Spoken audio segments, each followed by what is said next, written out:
Have we talked about the belief or not in aliens? What's your position on I that don't is? I don't think we have, and I don't know necessarily what you mean by aliens. I hate to do the Jordan Peterson thing, but What do what you mean? exactly?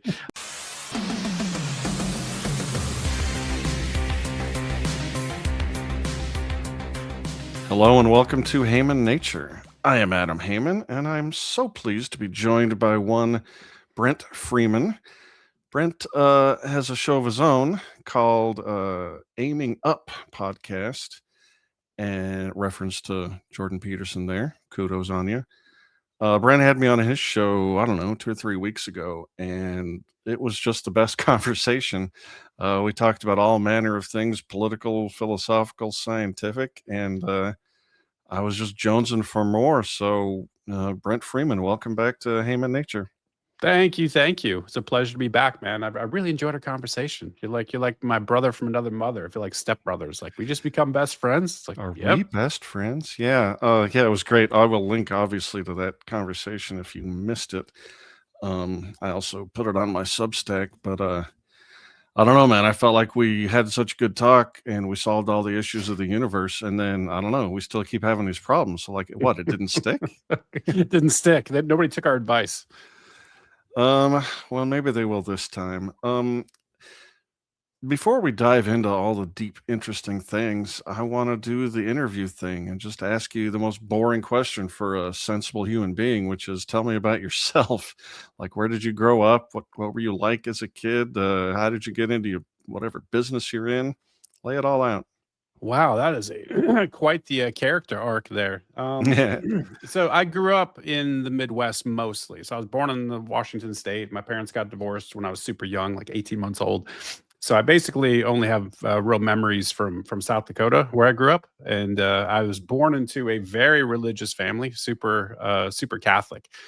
My grandmother, no, my great grandmother came from the old country. She's Czech, didn't speak English, and so I got a whole bunch of the Catholic stuff on both sides of that family. My mom's side, most predominantly, he had a great uncle who was a bishop of the state of South Dakota for 28 years. Hmm. I got my mom's cousin was a Jesuit in the Vatican, like Hmm. a professor of theology. So I mean, it's deep. It is like really super deep. Went to a Catholic school, although I grew up like super poor by American standards. Um, but yeah, so I had a very religious upbringing. Really a terrible place to grow up. South Dakota is like the worst. Like you ever seen the movie Fargo?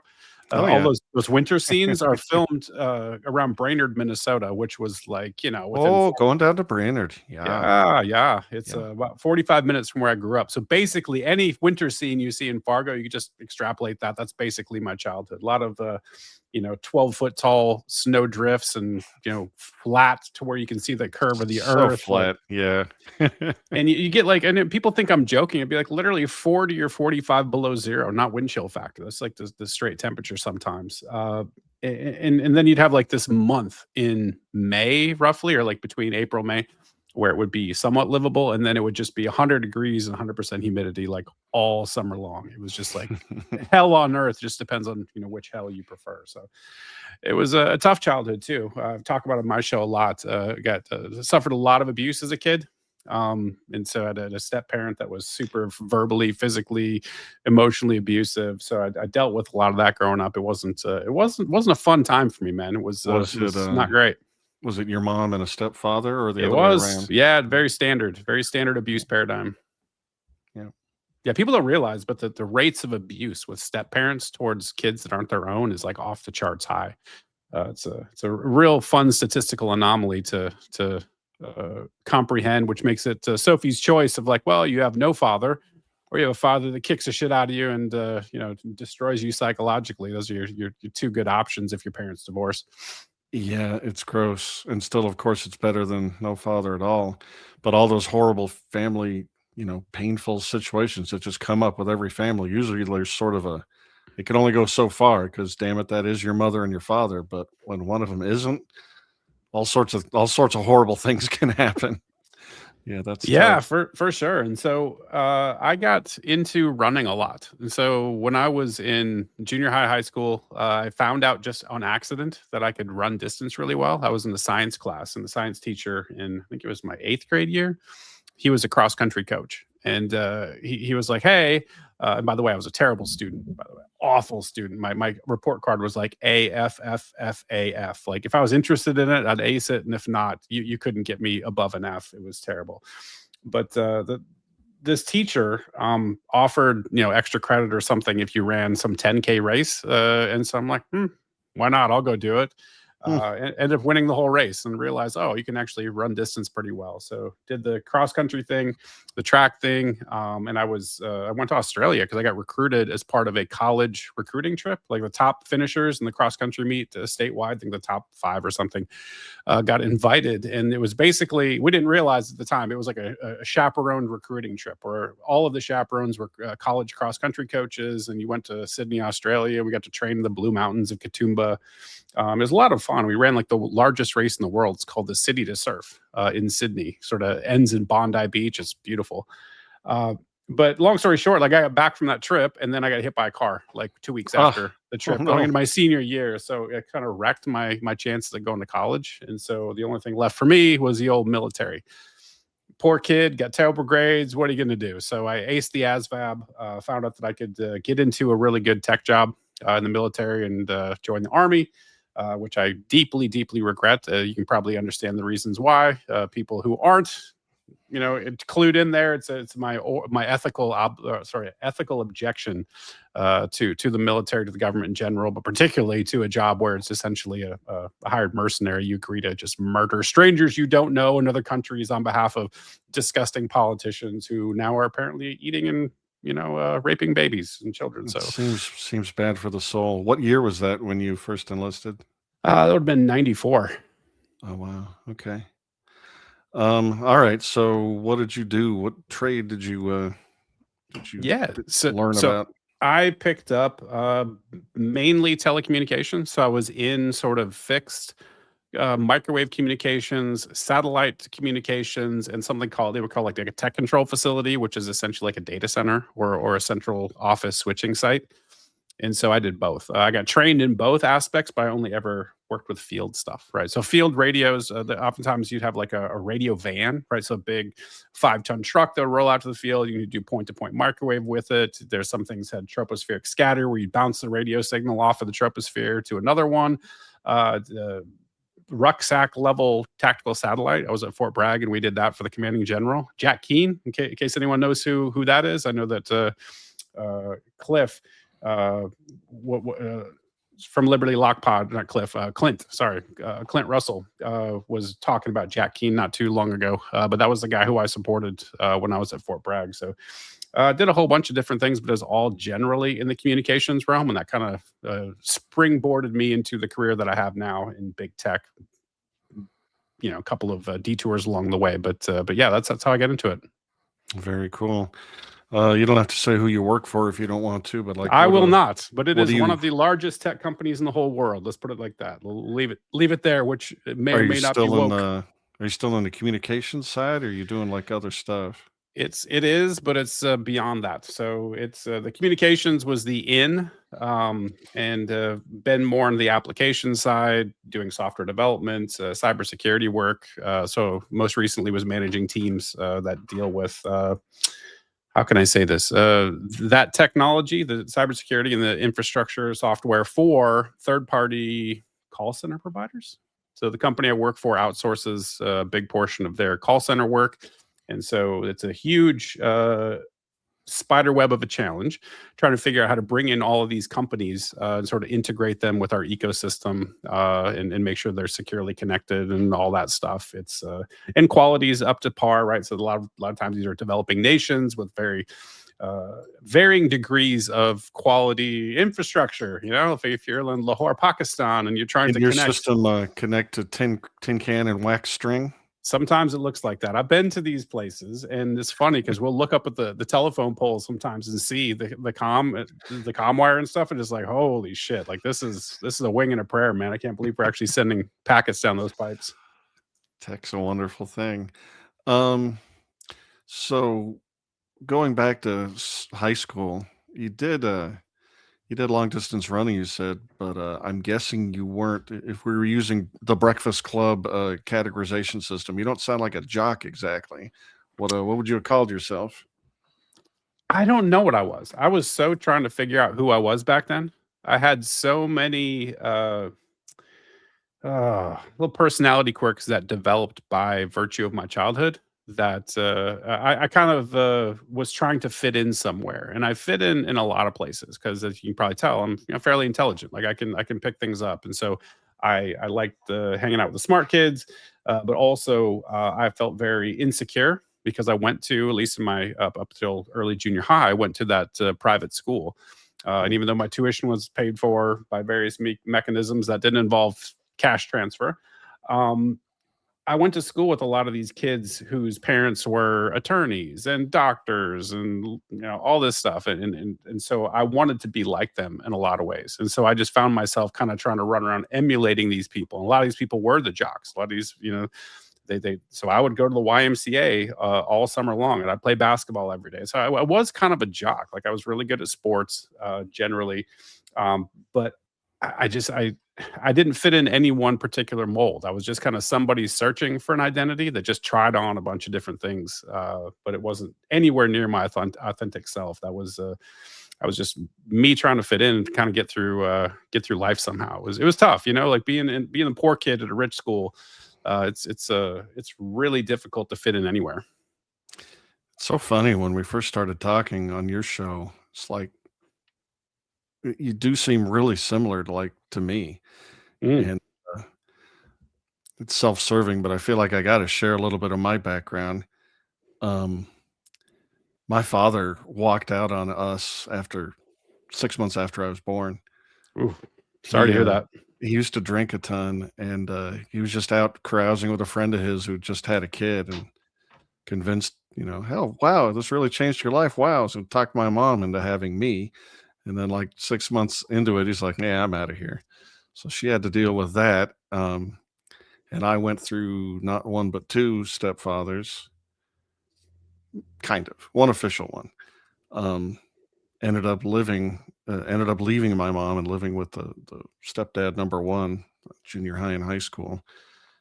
Poor kid in a rich kid's school. It was Denver at that point. Um, the identity thing I like totally get. I Hmm. wasn't into sports, but I didn't know who I was. Um, I was super smart, at least in like elementary school and junior high, but social situation had got so weird by high school that I graduated with a 1.71 GPA, and my report card looked exactly like yours. I either aced it or I literally didn't attend. um, and yeah, I was a smart kid hanging out with stoners, I guess, except I didn't do drugs. Like I didn't know who the heck I was supposed to emulate. And then that goddamn Top Gun movie came out, and I didn't know what else I was going to do with my life, so I joined the Navy. And I'll save that story for another day. I've told it on the show before, but I ended up getting out in like 5.5 months, something like that. Oh wow. After signing up for an 8-year deal, six of it enlisted, and then two in whatever the thing is, the reserve thingy. Then I got out and went to college and played poker for a living. So who knows where your life is going to go. But anyway, I just felt like when you were telling your story, I was like, man, I so get that. So I'm going to come back to tech in a minute, but I'm very curious. You came from a religious background. What was the politics inside the house or the school or whatever was most made an impression on your little brain? And then how did your philosophical understanding of the world grow from there? And I mean political philosophy, of course, but more than that, because as I say a lot, political philosophy is a tiny, tiny thing, people. The nap doesn't tell you how to live or what to think about this crazy world we find ourselves in. So, like, what was your journey there? How did you develop?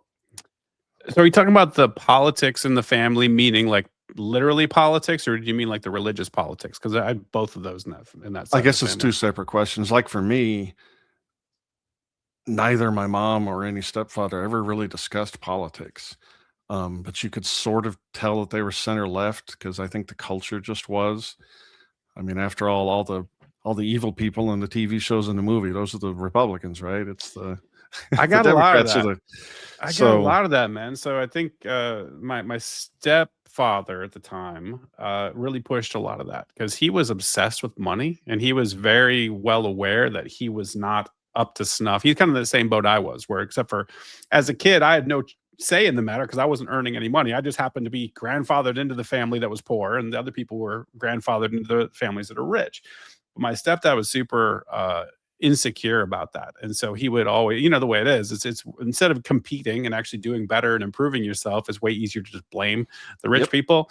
And so I got a lot of that. He was definitely, and you know, like I think both my parents were center left, although my mother was more right on social issues because she was so deeply Catholic. My stepdad wasn't religious at all, but he went because of her. But she really was, and you know, the pro-life thing. So there's a lot of the Republican right aspects that resonated with her, and so I think she was more socially conservative, but she was still very that sort of like left Democrat. My whole family seemed to be kind of like this center left Democrat. That was just kind of the water I grew up in. But to talk about like putting on a mask, like I was in school with these kids, and I was thinking to myself, well, hold on a second, I'm poor. Being poor really sucks. People that are poor are Democrats, so why don't I try on the Republican thing because I want to be rich, you know? So There you go. I did that. That was literally my calculus, and that was kind of when that was a Reagan administration, and Reagan at the time, you remember, it was like he was super popular as a president, and you know, like the Democrats didn't really have anything to offer as an alternative, so it was a very easy wave to ride. It felt comfortable, it felt popular, I felt like I was in with the cool kids, and I kind of just adopted that as my political personality without really thinking a whole lot about it. I had a lot of prior service military in my family, World War II veterans, Vietnam veterans. So I was kind of like part of that, embraced that sort of pro-military right-wing thing like that. That was part of my physics of my family.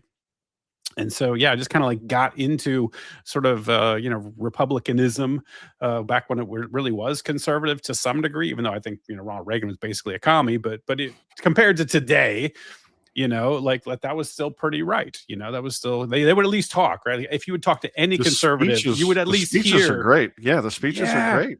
Yeah, totally. And they would say the right things. And you could at least, if you talk to a Republican, like on the street, you could at least, they could tell you they're Republican and maybe two other things about them, and I could tell you pretty much everything else, you know, based off of those characteristics. Whereas today, it's all over the map. So yeah, that's kind of what I fell into, and I kind of, you know, got into the constitutional conservative thing, and you know, I kind of had that Venn diagram where religion and the state sort of overlapped, and you had the holy text of the Constitution, and like it was a very comfortable paradigm for me to sort of adopt, and I kind of just leaned into that.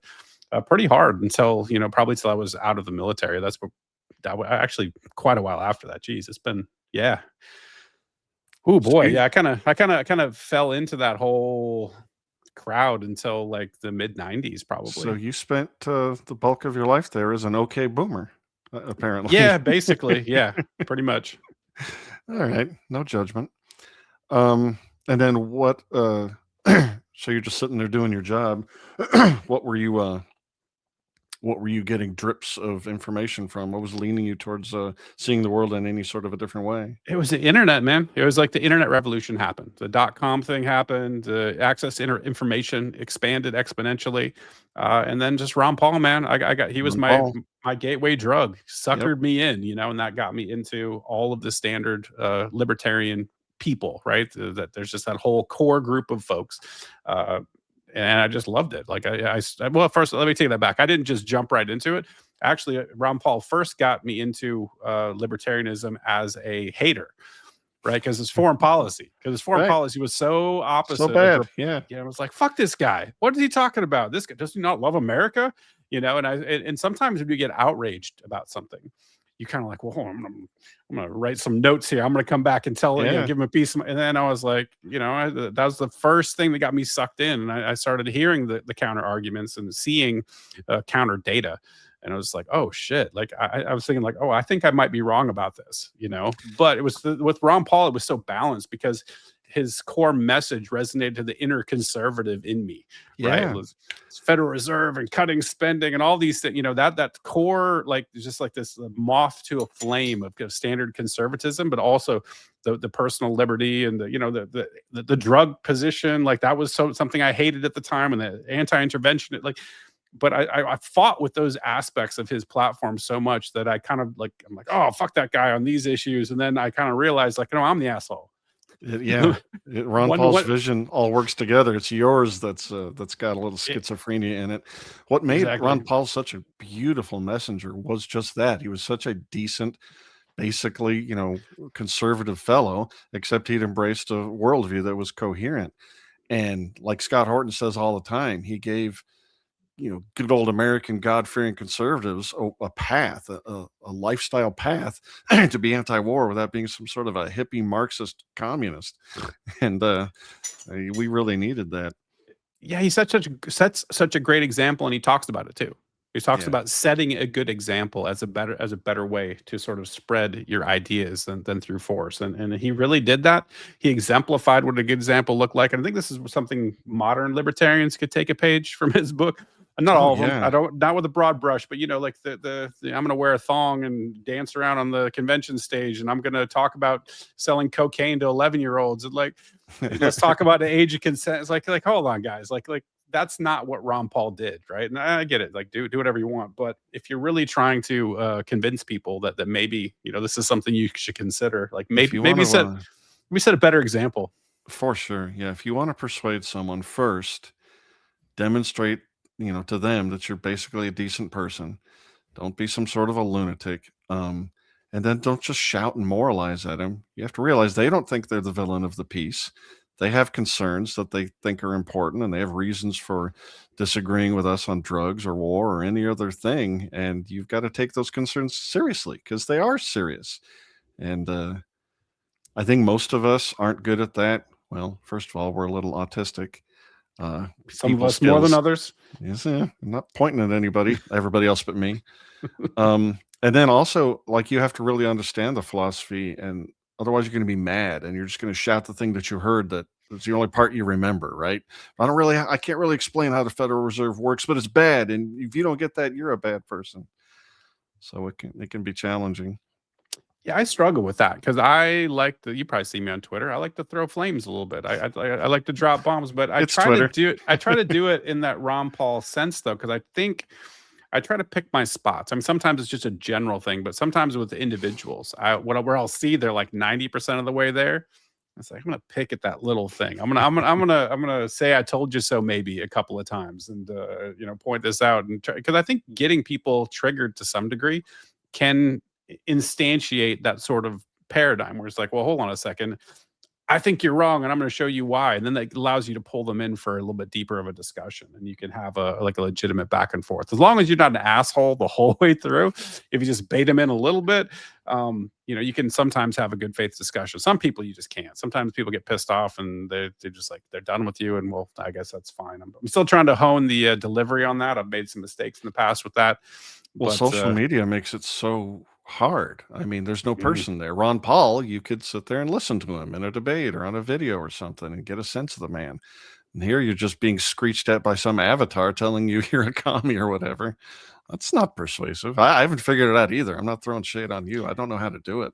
Yeah, and a lot of people aren't discussing in good faith either. Like they're not there because they're curious about your point of view. They're trying to convert you. I hate that term too. People use it all the time. I'm going to convert you, like this is a religion or something. Like, well, hold on a second.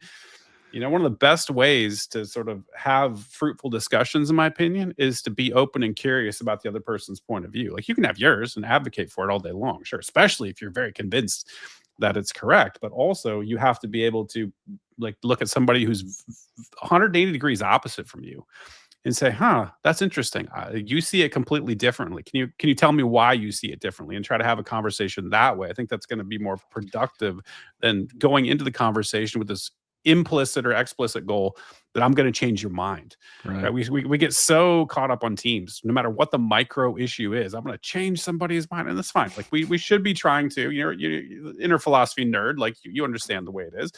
like truth and virtue. We should be spreading that. It's a good thing that people end up in a more informed position with better reason and evidence and more virtuous position. If you end up in that situation, that's better for you as a person. That's better for society as a whole. Great, cool. We have that as our underlying sort of aim that we're sort of focusing on. We want to get there all together, but I think people get so caught up in like, I need to win this argument. I need to get them to change their mind, that they lose out on valuable opportunities to have important discussions where also you might have your opinion informed with something that you weren't aware of, some facts or Sure. some argument or some different point of view that you hadn't considered, which would make you a better rounded person intellectually. At the very least, ask questions and you'll understand the person you're talking to a whole lot better. And I guarantee they're, like I said, they don't think they're a villain. And in this statist world we live in, it's so hard to like speak as a libertarian on one issue because everything's so related and poisoned by the fact that there is a state which does things and there's these public goods, quote unquote. So, like, if you're talking about decriminalizing all the drugs, striking all those laws down, they look at you and go, "What are you talking about? The places where there's a bunch of drugs, there's all this horrible stuff with people living in the street and crapping there and zombies, and it breaks down the family." And that's all true. And if you just try and like dismiss that, hand wave it away, you're just going to sound like an idiot, like you're Yep. possessed ideologically, rather than taking these very real concerns. And you have to address it all, or you have like a half opinion at best. And of course, no one's going to listen to you. Yeah, for sure. But the weird thing about that one, that example in particular with the conservatives, the anti-drug conservatives who are like, nope, we have to have prohibition because all these bad things are going to happen. That same crowd, if you say, you know what's most likely to cause drug addiction and homelessness and that sort of thing, and really serious psychological issues, is hitting your kids, Uh-huh. yelling at your kids. And so maybe you should consider not hitting your kids, and they will have a screeching fit most of the time. They will be like, no, if you don't hit your kids, you don't love them. And they'll go off on this, like, I'm just like, that one is like an intractable problem, in my opinion. Like, I keep trying to go back to it. And it's like that and circumcision are like the two things that, like, for some reason, the religious right folks, they just absolutely cannot get behind under any circumstances. Yeah, that's a strange one. I do think, the peaceful parenting move, like I didn't even hear about it when I was younger, and now everyone's talking in those terms. So I feel like we're slowly, inching forward as a species. Maybe 100 years from now, it would just be seen as insane. They'll go back and watch old movies like, why were you hitting those people? I hope Um, so. yeah, I, well, the drug prohibition is a weird one because I don't understand. Like, you will have conservatives nowadays who literally praise the prohibition of alcohol in the early part of the 20th century. Like, it worked. They'll say, well, actually, drug alcohol use did go down, ignoring all the incredible evils prohibition brought peaceful society, on top of the fact that a lot of people still drank anyway. And I just don't understand how they can't see it. I think in their mind, uh, mind altering substances are so evil that we just have to wipe them out, stamp them out so that they don't exist anymore, which of course is nonsense. Yeah, you can't keep them out of Cannot be done. prisons. Yeah, exactly. What do you want to turn my peaceful, free society into to combat drug use when you cannot literally keep them out of prisons when you lock people up all day? It's bonkers. I want to ask you. In preparation for our talk today, I went back and listened to all the crazy avenues we went down when we talked before. And there's a lot of them. It's longer than the list of questions I have for you today. I'm sure. But we didn't talk that much about AI, AGI, if that's a thing, or if it'll ever be a thing, Mm. and what these tools, no matter what they're called, are going to be like when they're used for us and against us. And I want to start with, I guess I'll start with Palantir and just let you give me your thoughts on where we are, where we're going with this tech as just as average citizens, not as anything else. Well, in what dimension? Because I talk about like how Palantir is going to be used against us. Like what are we probing here? Yeah, I mean, it already is. Yeah. I'm amazed by that company. I think we talked a little bit about how creepy Alex Karp is. I don't Are know you what talking Peter. about flying the drones and doing fentanyl lace urine sprays out of the drone? That one, the comment you're talking about? He's so insane. He had an interview. We mocked an interview we had with Barry Weiss in front of some college kids somewhere, and he said there and in his book that technology should not be put to use serving the desires of the public, like finding a way to get your pizza to you cheaper and easier. That's a complete waste of time.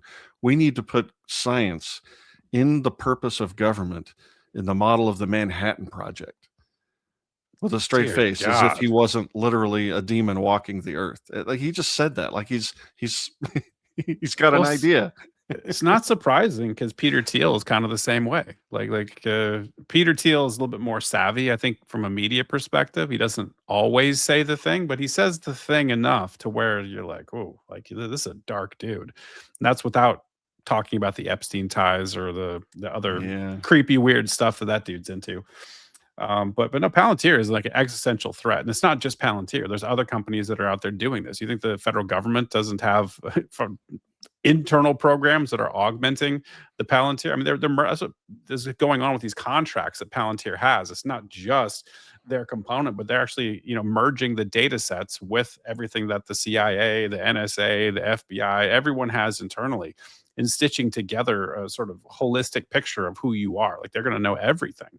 And this is terrifying when you think about it, because like number one, we don't know all the data sets that exist and what access the government has and what private access has been granted to these data sets yeah, via company to company, agreements, right? So I always think about this. I'm on a Google Pixel as my cell phone, right? You realize every time you type on that keyboard, the keystroke can be ingested, and it probably is being ingested somewhere. So like everything that you see is being tracked. They're doing eyeball scanning now, so they're looking at where your eyes are looking on your yeah. phone You screen. you They're doing pause on a certain thing, they're tracking how many milliseconds that is, and for sure, and they will be able to develop, well, especially with deep learning. They're going to be able to figure out like what your psychological profile is, what your weaknesses are, what your strengths are, ways to manipulate you. Like it is really scary, and they're tracking obviously everywhere you go. You have GPS enabled, like your habits are being tracked. They're going to know everything, and that is a very, very scary place to be. They have all of our biometrics now, like a real ID is a thing. They're clearly, surveilling us everywhere we go. All the private camera feeds are probably being fed in. I know Amazon, for example, the Ring division is sending all that data to ICE, which is clearly powered by Palantir. Like this is a really dystopian outcome with respect to what we've allowed the sort of government tech apparatus to sort of morph into. and It's it's early, terrifying. and It's it's early, early. We're super so early. early. Yeah. And we haven't even applied quantum computing to anything yet. Like that's still nascent technology. So it's not great, man. Like I think there's going to be a move to detach. I think there's going to be some sort of large scale movement to go analog again. I think Everyone that's coming. everyone's gonna turn Amish all at once. I think you're right. My I don't have a good intuition for how big a movement it'll be, I but don't it'll. think it's going to be huge, because I think that the carrot that they're always dangling is it's going to improve your life, and it probably will, Yeah, right? and Because you it think is. about, Yeah, yeah, it yeah. And is. I think it's going to be transformational when you have embedded AI into humanoid robots, right? So Yeah. the Tesla bots or any other of these companies that are making humanoid robots that have the ability, think about it, they can have the ability to do basically anything, any sort of handiwork around your house, plumbing, electrical, roofing, like manufacture, like they'll be able to They'll sell do. you a house, it'll come with it. It'll come with specific robots built into the house to handle everything. Yeah, and it's not going to be that much money. Like if you're hearing the cost projections correct, if they're actually real, they're talking like 35K for Yeah. like that's not a lot of money. It's And cost again, of a that'll be car. early. Like Model T wise, Yep. it'll slope down Y- the and the cost per unit. curves, the curves have steepened so much as far as quality going up and pricing going down. It's going to be crazy, and I think it's going to definitely transform society for the better in a lot of ways. I think the cost to produce anything, or like our productivity, is going to go up, right? Yeah, I think so But too. on the flip side, then you're going to have a whole bunch of people they're out of work, and we don't know what we're going to be doing for work. The whole global workforce, I think, is going to have to shift. I think For sure. and a lot of people are getting hit. Accountants are going to be hit, lawyers are going to be hit, all these like Translators. white collar jobs. Engineering Yeah. is getting killed right now. I'm in that Yeah. space, and it's they're laying people off left and right. And then the blue collar people are like, well, we'll just do that. And like, well, now a robot's going to be able to do anything that you blue collar folks are going to be able to do. And so I don't know what the future holds. I think I lean on the Austrian position from an economics perspective that human desires are infinite. Yeah. Resources are finite. So I think it's going to be a readjusting of society, very much like we went through in the .com era.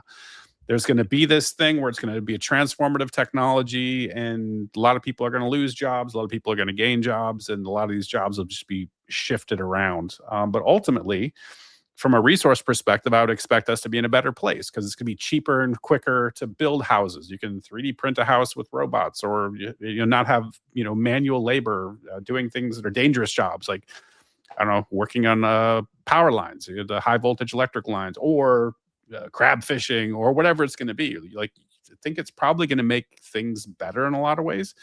But boy, the downside of that tech partnered with the surveillance state is, with military application too. We can probably already think about like a million different ways this could go sideways militarily. Well, let me amplify and underscore what you said. I'm not a Luddite at all. I'm a good Austrian, and human desires are infinite. We're only barely scratching the surface of what human labor could be, because we're so frantically busy trying to first grow stuff and now manufacture stuff in factories. But the job isn't the point. The productivity is the point.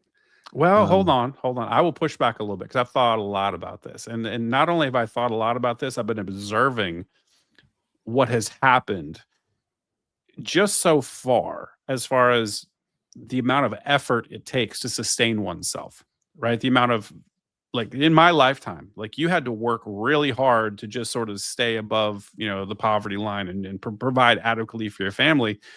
And as we become richer and have more material abundance, I've noticed that the human condition is declining, right? So I think there is a really important utility that's being overlooked because we're putting our economist lens on, right? And saying, well, yeah, human desires are infinite and resources are finite. And if everything is done for us, Wall-E style, that we're all going to be happy and this can be a paradise. And it's definitely not Wall-E style, but let me finish the point. I think there's going to be a problem with a search for meaning. Like, we have to have a big transformation there. And the big, I mean, I'm sure you've heard of Safadine Amos. I'm butchering the man's name, but he wrote the Fiat Standard and the Fiat, a bunch of other stuff. And I think the tech is going to be amazingly good for us, but government can poison everything. And what you were talking about the pathology of the human condition as we get wealthier, I think that's what the government is doing, not what tech is doing or increased productivity is doing. We are being told by our betters that saving is a fool's game as they inflate the money, and working is for suckers, as they abuse welfare programs. I mean, as I watched my neighbors benefiting from money Obama was just literally handing them so they don't have to pay off their second or third loans, and me and the wife are sitting here paying our mortgages and it's feeling like suckers. But that's not a tech thing. Again, that's a government thing. And as you were saying, alluding to spying on us and Palantir and foreign policy and all the horrible tools tech is going to give to our overlords, I think the thing that could kill the golden goose of AI and robots making us way more productive than we got with the invention of the personal computer or the internet, this will be like 100x more, maybe bigger than that. And the thing that'll keep that from being an incredible gain for humanity is if the government comes along and just finds a way to take all those increases in productivity for itself by inflating away or making it impossible for us to own anything or be on the receiving end of any of that. So I think you're right. I see the, like, Wall-E's, they got fed every day, but they were just useless human beings. And there's a danger of falling into that sort of despair. But I don't think it's inevitable. I don't think it's endemic to our species. I think government does that to us. They capture all of our kids and throw them in indoctrination centers for 12 years. And then we wonder why they come out, with psychological crises and worshiping big government and acting like infants. I don't think it has to be that way. But if I were to bet, and I'm a betting man, I'd bet it probably does go that way. So I don't know. Talk me off the ledge, Brent.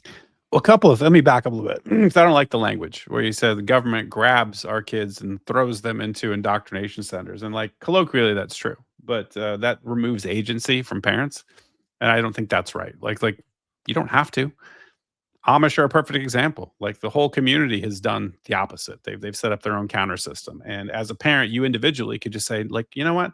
Maybe our family isn't going to have all the material abundance we could with two working parents. Maybe one of them is going to stay home. Like my family is structured that way. My wife stays home. I decided to be the breadwinner. Like you can still do that today. Like, and I get it. I had some luxury. Like being in tech, the pay is really, really good. And it's not typical for like a middle class family. It's a lot harder, I guess I would say, as you go down the socioeconomic ladder to do that, but you still can. There's nothing stopping you. Like And you speaking can of tech, the tech makes that super easy now. I mean, there's a lot of tools out there that for sure, particularly with AI. That's one of the benefits is you could actually, help, you don't have AI just do everything for you, but you could use it to research, put together, a targeted, education plan for your kids that gives them some values that you care about. Teach them about finance and fiat currency and sound money and all the you could use AI for good. Like people always sort of assume that it's just this nefarious thing, or it's like this Borg that just spits you back what what it's going to give you. And it's like, yeah, they tailor it and they can make it woke and all these. But ultimately, if you've ever used AI for any real material purpose, you can see like, yeah, you can actually drive this thing for sure. You can prompt it in such a way that it gets the information that you want, and you can structure it however and you could make it save tons of time. And you could do this off the side of your desk if you were just wanted to part-time educate your kid. Like I was just about to say, it makes a great teacher's assistant. You shouldn't never look in and hope that whatever comes out of the box is going to teach your kid not to be a sociopath. But as a tool, it's amazing.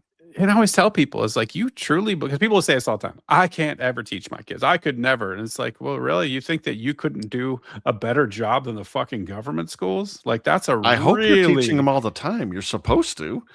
Well, they're around you all the time, right? Well, that's a weird parenting thing, is a lot of people don't look at it that way. I think a lot of parents outsource the teaching to the schools, where it's like, well, I'm here to provide for my kid and get him to soccer practice and make sure their needs are taken care of. But really, it's the school's job to teach my children. It's like, oh, like, man, my kids are annoyed because I have adult children now, and they're starting to really see the lessons that I taught them when they were like 3. But they're like, Dad, you were tell me about fiat currency when I was 3 years old. Like what is wrong with you? That might have been a little early. Might have been a little early, but I would always take like real world opportunities to teach them. It's like, well, hold on a second.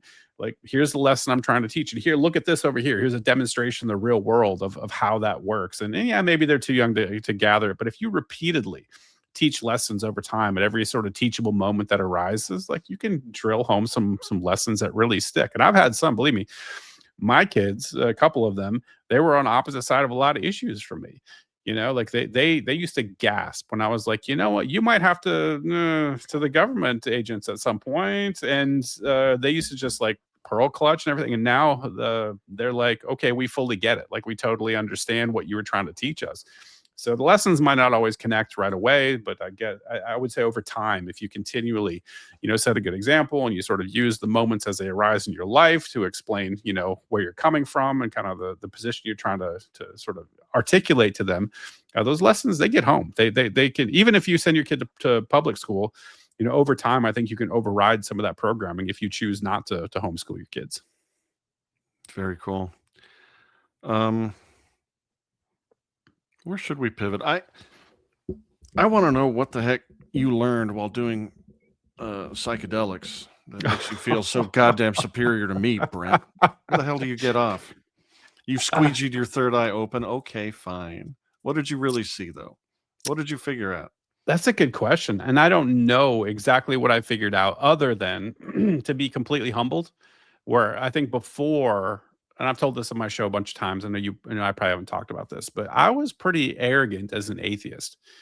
I was yeah, I did all the things. I did the Reddit atheist phase, and I was pure reason and rationality, and there was nothing else. And I think it's had a lot of religious injury, right? Because I'd been told a bunch of stuff that was You grew up that way, yeah, yeah. it's clearly not true. And I kind of got in this mode where it's like, you know what, fuck you. I got made a fool of before. I'm not going to let you swindle me again. Like, so I put this defense up, and it's very easy to tear apart, particularly if you take the literalist view, the fundamentalist, whatever the religion is, right? Like whatever their creation myth is, and the stuff that it clearly is literally not true, and just sort of dunk on it and do a victory dance. And like I did that shitty behavior for a while.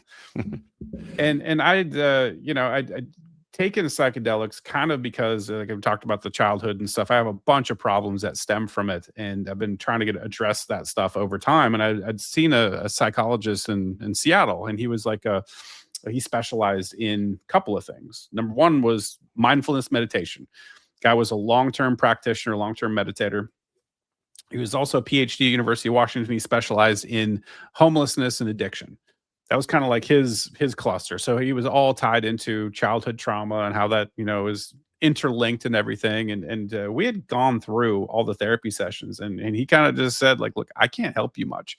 He's like, you're a smart dude. You've already, like, I go to the session, I would just basically tell him like this. And he's like, yeah, that's all I would have told you anyway. Like, you understand the nature of the problem. But he said, like, the understanding isn't sort of fixing it, So he recommended meditation. Said this is really good. It went through all the mechanisms as far as how it shrinks your. I don't know if you know this, but mindfulness meditation can literally shrink the size of your amygdala by like half. The amygdala is like your fight or flight, fear, anxiety, depression. That's all kind of centered in that amygdala. Over what time period are we Oh, talking? it was like 6 weeks. It was like Whoa. wild. Yeah, it's crazy. It's absolutely crazy what it can do. They did fMRIs before and after, so they could actually measure the structures. Have you seen the part of a violinist's brain that changes because they play the violin? No, I'd like to see that. In your brain, there's little both receptive constructs of your human body are in your brain, both for receiving inputs and for motor outputs. And just this thing that the violinists do, it makes this little weird shape this appear in your brain over 10,000 hours or whatever. You can see it. You cut open your head and say, oh, you play the violin. Our brains are amazingly plastic, and they will rewire themselves to do whatever we want, especially if we're thinking about the wrong stuff. Yeah, that's a downside to it. Yeah, the neurons fire together, wire together. Then you're stuck with it. Yes, they do. Got to reshuffle.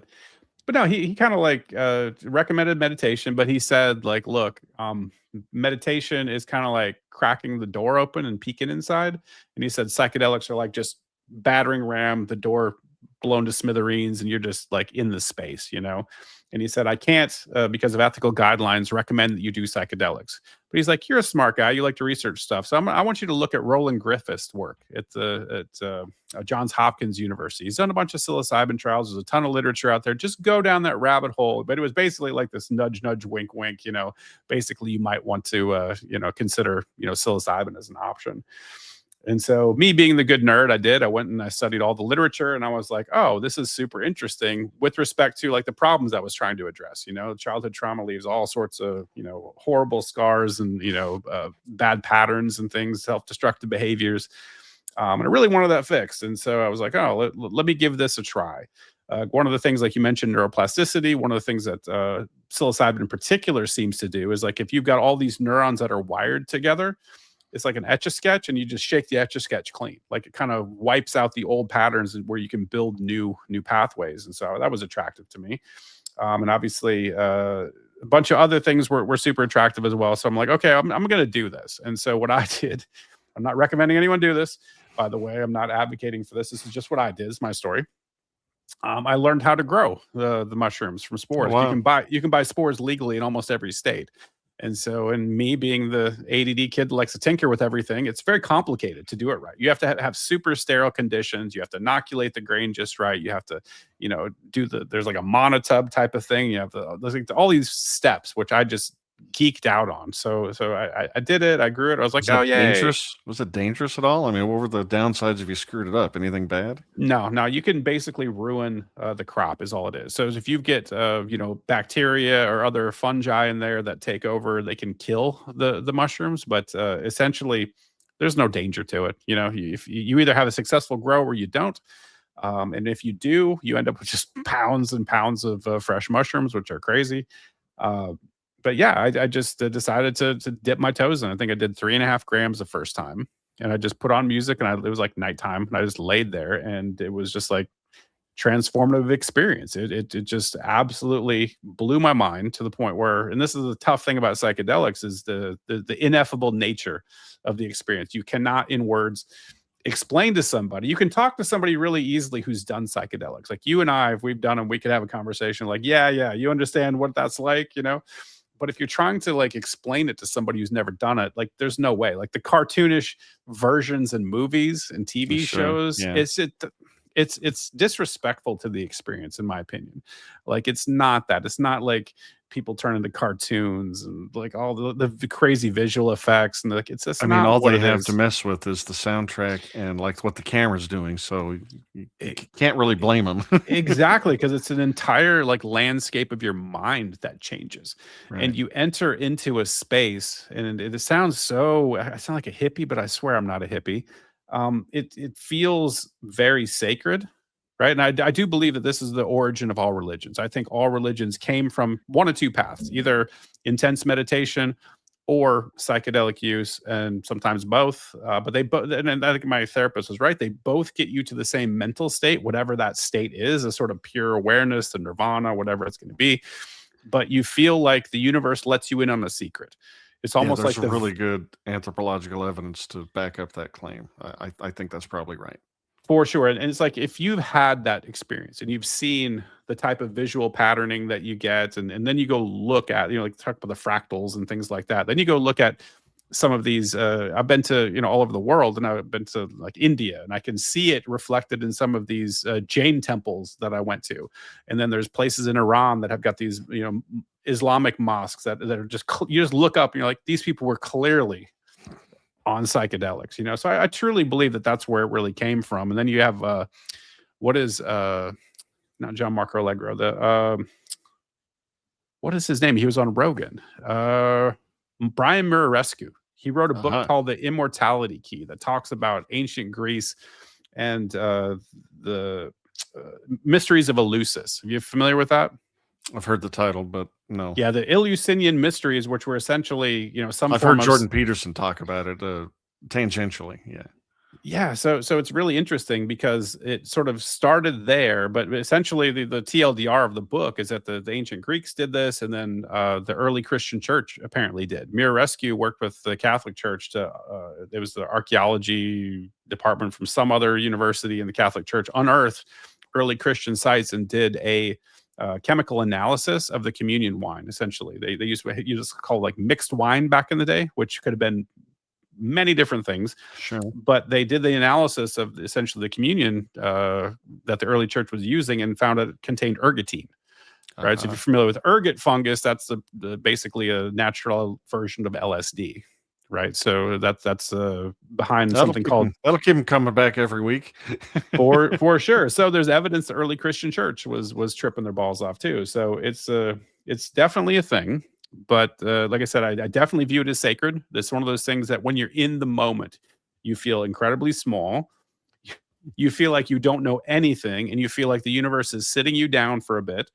Usually for like an hour or two, you feel like the worst person in the world, especially on mushrooms. It's like you have this laundry list of like, you're fucking up here and here and here. And this is why you're doing this.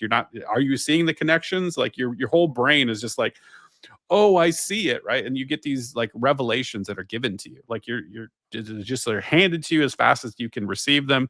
And then you feel like a piece of shit for like 2 hours. And then it gives you like this nice come down where it kind of pats you on the butt. It's like, all right, now go out there and try to be a little bit better.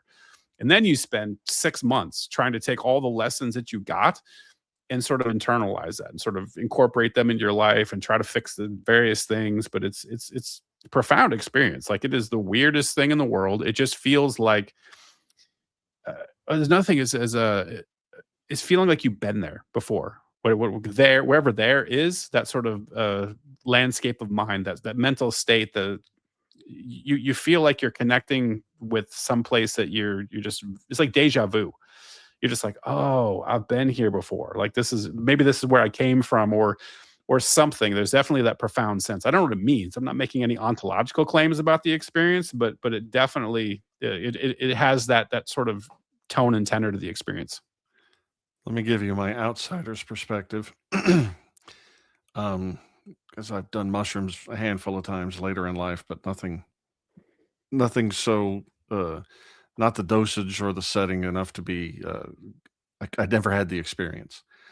But from all I've read and witnessed, all the people I know who have done psychedelics, and I guess I'm talking about psilocybin. Like LSD could be a wholly different thing, and I don't know what they're doing down there south of the equator.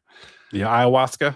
Yeah, I don't know anything about that. So let's leave that aside for the moment. But I'm going to put two things in the same category that probably don't belong there, but roll with me. The benefit I see from people who really embrace meditation is that they were really anxious and neurotic and ego obsessed. And the more they meditated, the more present they got. And present usually means not thinking about yourself, focusing on something else, anything, getting in that groove state, that flow. I don't think humans are supposed to think about themselves that much, unless you're trying to fix a broken finger or something. And I get the same sense from people who've had really positive experiences doing psychedelics. I think whatever it was that was making them fixate internally rather than externally on the life they're supposed to be living, I think that got etch-a-sketched away. I think that's a perfect metaphor. And then there's the other stuff that put, communion with the universe or whatever. I can't even begin to understand that because I've just never seen it. But I You do just need think, to up the dose, man. yeah, I don't know. I'm a little old. Plus, No, I you're don't know. not. Why would you mean I'm you're a little old? Come on, man. You're a curious dude. You're interested in all these things. Why would you not want to have? I'm not advocating for this, by the way. I'm just asking the question. Why? I'm Why would you? interested. I'm interested, and I might. But I also think that this is so conceited. So, ladies and gentlemen, I know this is conceited. Brent, I know this is conceited. But I almost feel like a natural because my childhood was so weird. I mean, I haven't even gotten into it with you, but it was bizarre. Um, if we lived in a matrix, when I was like 13 or so, I would have sat up out of my tube and yanked the plugs out of my head because I literally had an existential crisis. I couldn't believe that my universe was real. It's just this life I'm living can't be real. I sat in that for a couple of days before I finally. So anyway, so I read about people who do these things and I listen to them and I think about them and I honestly think I'm pretty close to being in that space, except for maybe licking the stamp and meeting God. But I don't have that the anxiety and the neurosis and the focus of the ego that I think most people who are benefited the most have. I don't have that.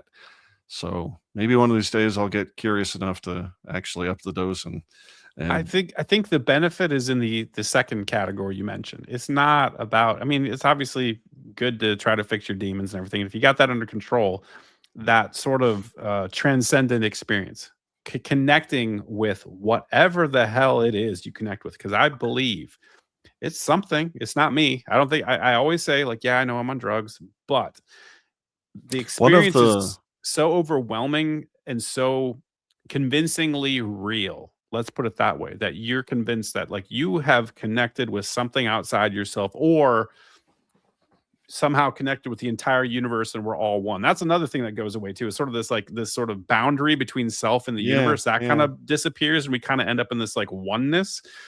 It's super crazy when it happens. Do But you have any hypothesis, medically, like what could be going on?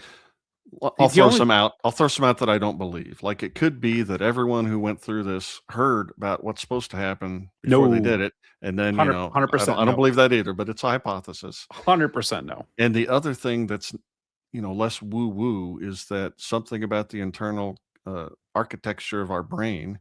When you add this to it, it strips away I mean, you talked about the Etch-a-Sketch. It could just be that it makes the associations you've had over your entire life all of a sudden point in different directions, which would feel like being born again almost, right?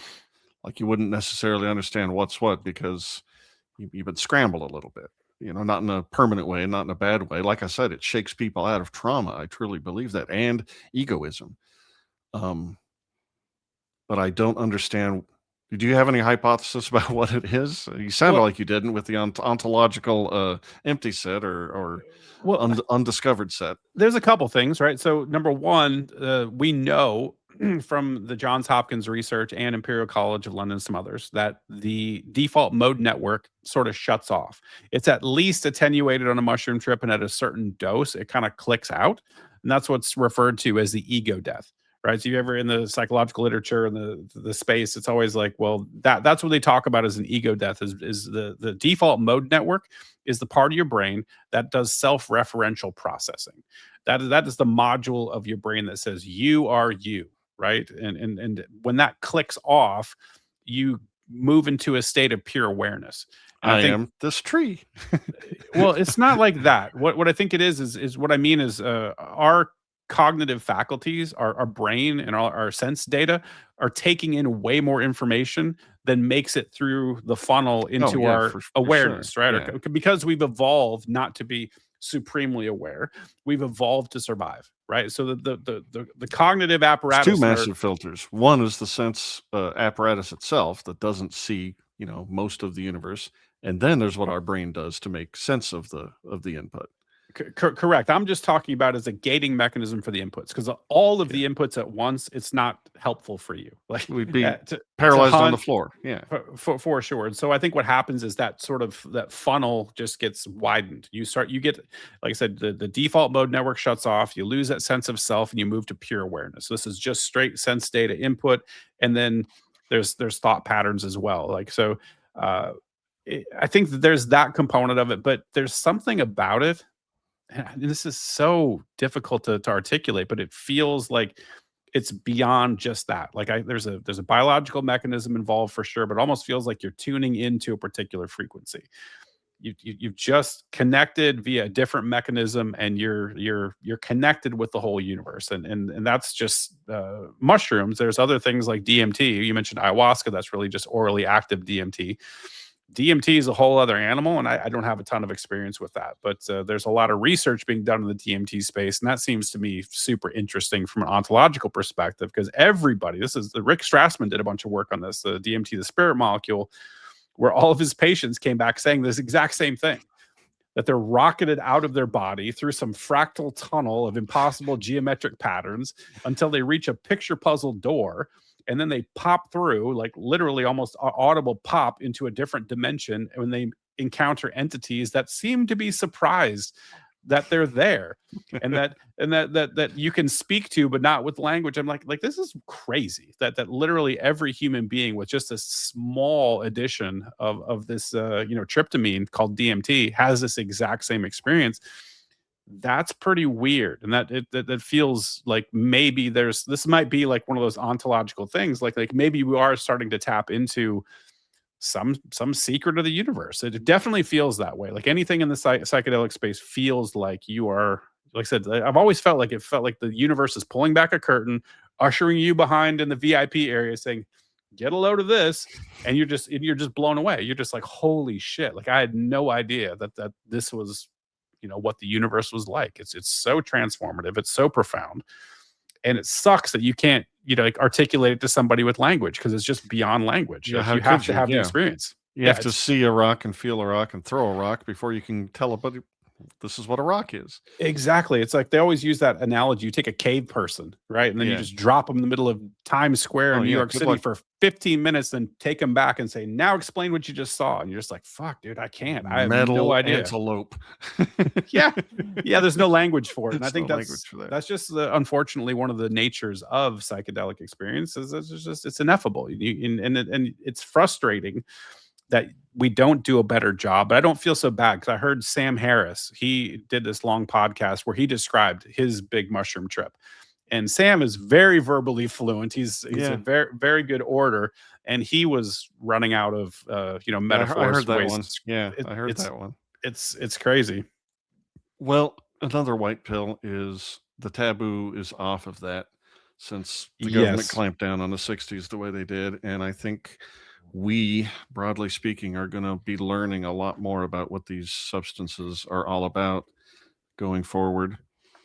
And besides, I mean, not to make too harsh a pivot, but we don't need to worry about all the things we've been worrying about: politics and inflation, fiat money, Epstein, war with Iran, because Trump's about to tell us all about the aliens. You must be kind of excited about that. Yeah, look, loading look at the another monkey. psyop. Look at the little monkey. Yeah, and that's terrible too, because that's actually really tied into psychedelics. I'm not sure if you know this, but like aliens are kind of part and parcel with the psychedelic experience. And I think Terrence and Dennis McKenna talked a lot about this. And I can't remember what the name of their book was, something Brother to the Screaming Abyss or something like that. But their claim is that psychedelics are to study of aliens what the telescope is to astronomy. They seem to be linked, and you hear that in the mushroom literature, and you also hear this in trip reports from DMT as well. A lot of the standard fare of aliens that you would hear about, you encounter in a DMT trip oftentimes. The gray aliens with the thin bodies and the big heads and the black eyes, like you'll see that as an archetype in DMT space. You get jesters a lot. There's these insects. There's these various types of entities you encounter, but aliens are definitely one of them. And so for me, I'm like, fuck you for doing a psyop on something that I think is like really, really important. What like, do you mean, fuck me for doing a psyop? That's what we do, Brent. That's what this organization does. But they always mix truth with bullshit, which sucks. Like it makes it impossible. It's like a giant smoke screen. You don't know what the hell to believe. Don't give the scorpion a ride across the river. It's going to sting you. Every time. I had another hypothesis flash into my mind. Throw cold water on all the cool things you're saying. Do it. But I don't mean it. It's just a hypothesis. And it has to do with whatever dreams are.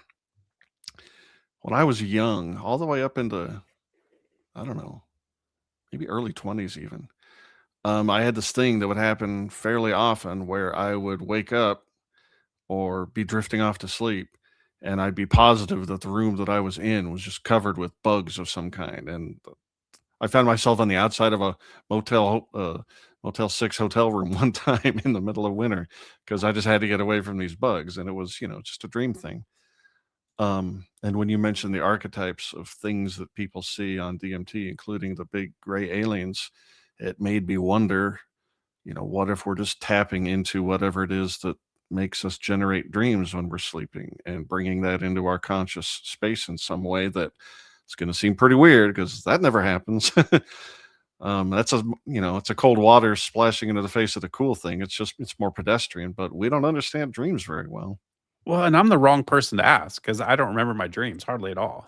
Like my wife and my daughters, they do. They have these super vivid dreams. Like if you're gonna like put them on the bell curve, like they're far to the right side with their dream states. And I'm like, I barely remember any of my dreams. I think the function is focusing on them. Like I think if you I think men typically just, that was weird, and go to sleep. But I think people who really remember their dreams, I think it's because they reinforce it by just thinking about it for hours after the dream. I don't know if that's true or not because like I wake up, and this just might be the way my dream cycle is structured or where my sleep cycle is structured. But when I wake up, I don't remember what I was dreaming about.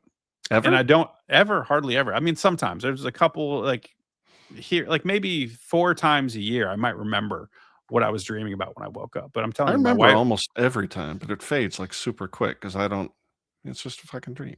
no, my wife and kids will have super realistic ones to the point where they can lucidly dream. So they can be aware that they're dreaming. Like, yeah, and they talk about this too. They'll be like, but we never say it because sometimes I've said like, holy shit, I'm dreaming, and then everybody apparently turns and looks at them all creepy and stuff, and I'm like, that's disturbing. That sounds super disturbing. But no, they all have these crazy dreams. They all enjoy them. They say they love them. And for me, every time I dream, I'm pissed off because I work hard. I get up early in the morning.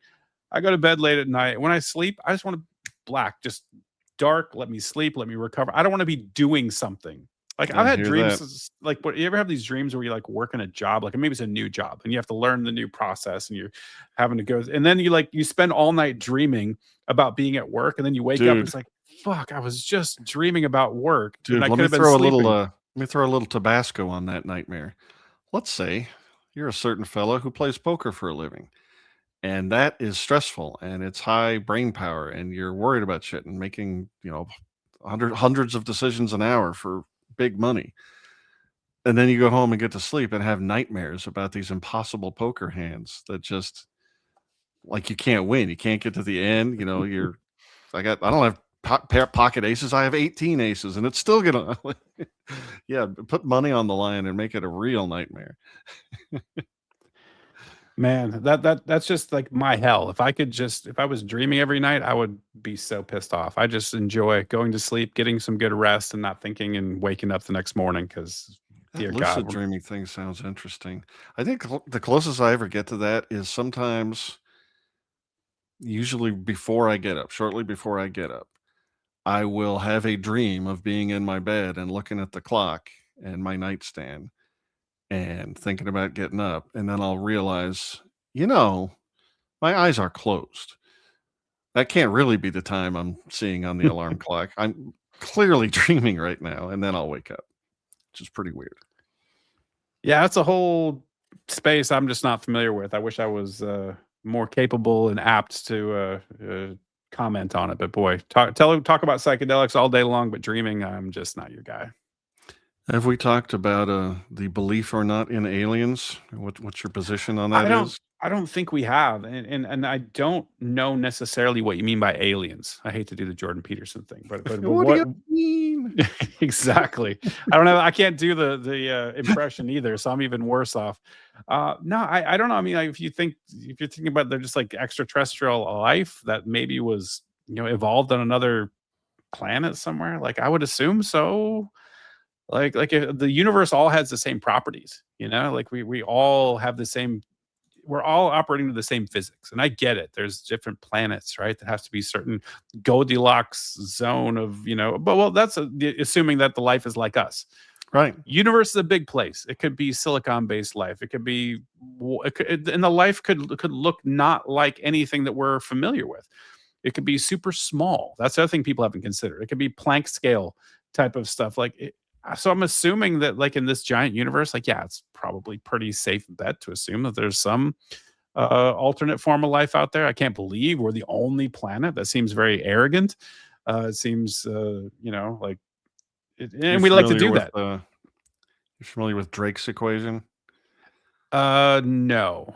Yeah, you'd see it in like high school or something, and it would be. He describes it as a proof of the existence of life, talking about how many stars are in the galaxy, how many galaxies there Oh, are. is this the basis, the proof that underlies Fermi paradox?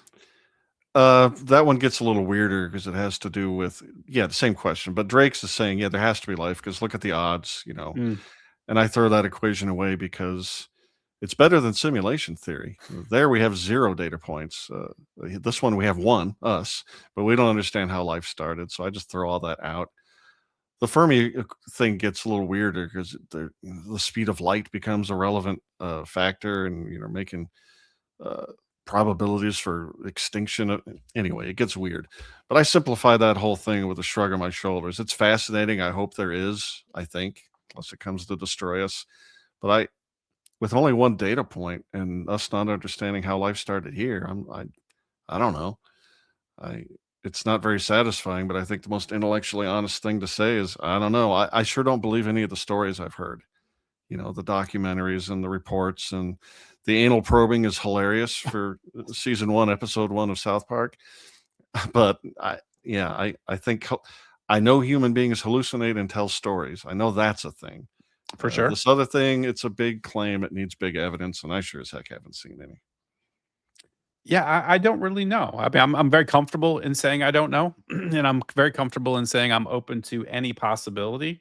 I think my psychedelic use has broadened that to a point where, like, even interdimensional type of stuff. Sure. The DMT trip reports are super interesting. Rick Strassman's book was an awesome foundation. They've extended it from there, and there's been a whole bunch more research done on these trips.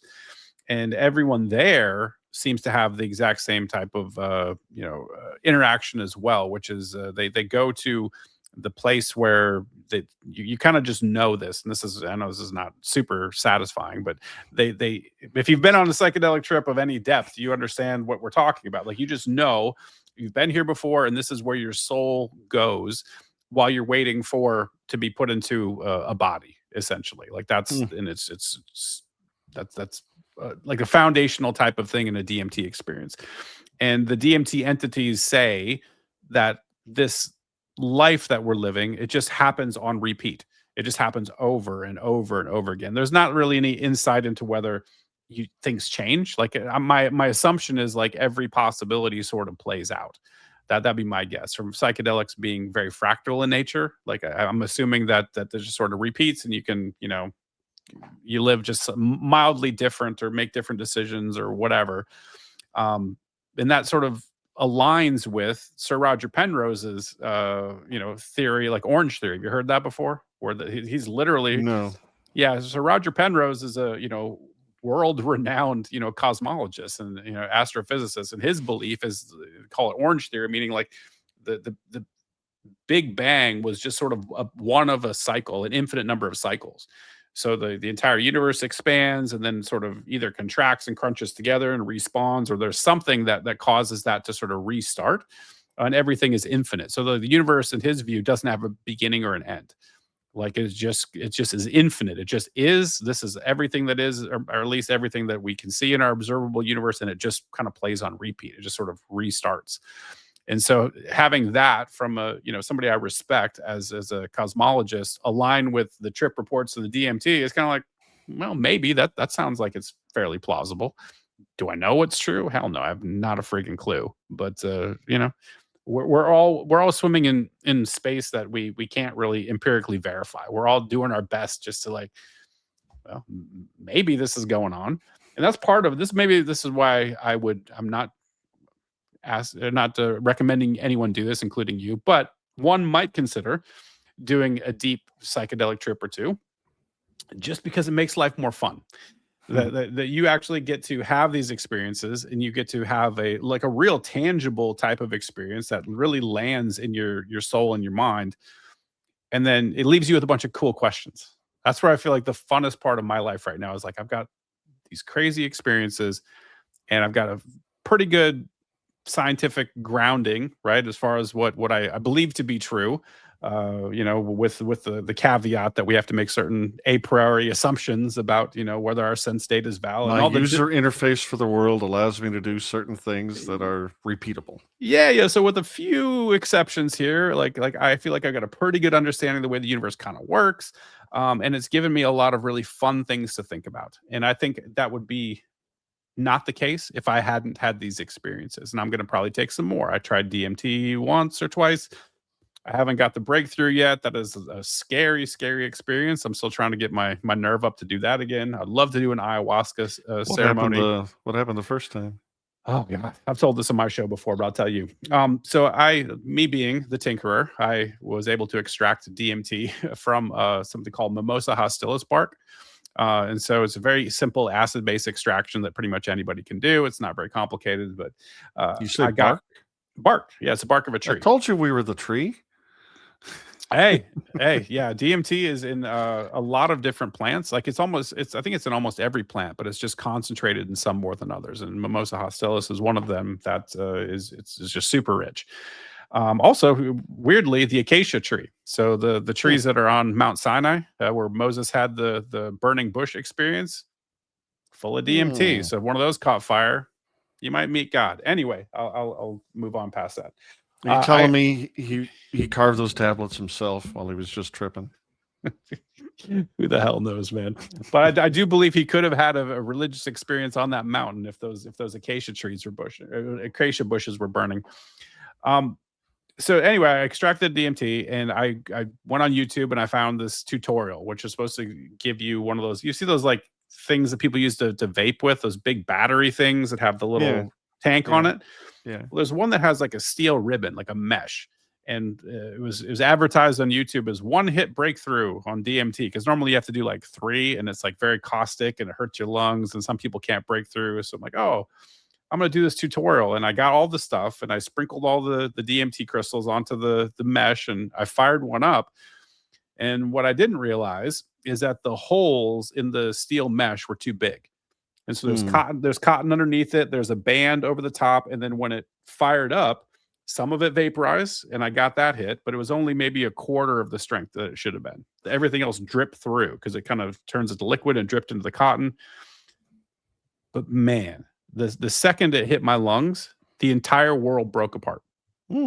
It was like the most violent earthquake you've ever seen. Like the field of vision started shaking like rapidly, and it would just completely... It was one of those things where I went into the experience with all of the standard psychedelic protocols, which is, the safety protocols, like don't resist it, just float downstream, let it take you where it wants to go. The instant it hit my lungs, it was like all that was out the window, completely out the window. It was like the Mike Tyson quote, like everyone's got a plan till they get punched in the mouth. I got punched in the mouth by the universe so hard. Were you alone in the room, or? I was just... You're just a mad scientist. You're just tinkering in the basement and doing all kinds of crazy stuff. I was not, well, because I got arrogant too. That's another problem with psychedelics. I did this with mushrooms too. I was like, oh, I can do 5 grams. That's fine. So guess what? I can do 10.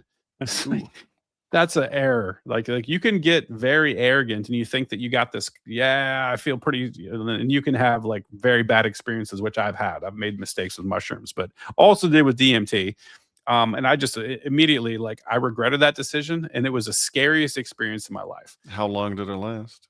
It doesn't last long. Like that lasted maybe 5 minutes, and it was like a very intense, like it was just like the earth was shattering apart, but I didn't get the cool parts. I didn't really get a lot of the... It sort of faded towards the end to that some fractal spirals and colors, and it was pretty toward the end, but it was so violent on the onset that it just terrified me to the point where I didn't touch it for 5 or 6 years after that.